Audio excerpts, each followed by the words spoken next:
The first thing you need for your Stringpod is string. I'm using Paracord because it is more substantial and has a little resilience to it. Paracord comes in a number of colors. I'm using orange in this demonstration because of its high visibility. You may select a different color to make it less obvious. The choice will depend upon your needs and purposes. Next, you'll want the length to be approximately twice your height. That will allow for the knot and the wide stance required for stability. Given that this will attach to the underside of your camera, that length will typically be the correct height to bring the viewfinder up to your eye level. Remember that you can always shorten the length as needed by either retying the knot or doubling up the string as you step on it.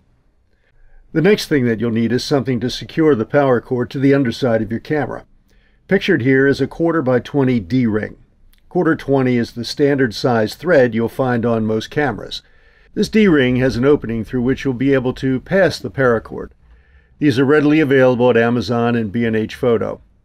This next picture shows a 1/4 20 eye bolt, which can also be used. These can be found at any local hardware store such as Lowe's or Home Depot. They tend to be a little longer than required, so be sure that you don't overly tighten the eye bolt and strip the threads in the bottom of your camera. Most of the eye bolt threads will remain out of the camera. Pictured here is the D-ring with the cord attached. Now you'll need to tie the two loose ends of your Paracord. Knots are frequently the weakest link, so I've chosen to use a double fisherman's knot.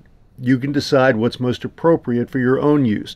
If you would like to know how to tie this knot, there are videos online for tying just about any knot. Once the knot is secured, you'll want to attend to the ends to eliminate fraying.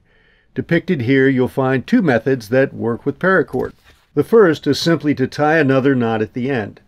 The second is to use a match or lighter and fuse the end. Either one will do the job. Next, you'll need to screw the bolt into the bottom of your camera. If you find this process awkward with the string attached, there is an alternative. In this image, I'm using the eye bolt with a small carabiner. This way I can insert the eye bolt first and then connect it to the string easily by using the carabiner.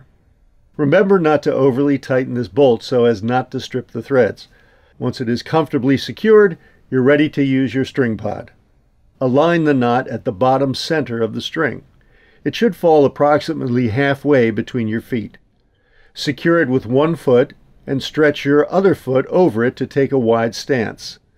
Then simply pull the camera up to eye level, making sure that there is upward tension on the line and it feels taut. This will give you some lower shutter speed options that you were unable to accomplish when simply hand-holding your camera.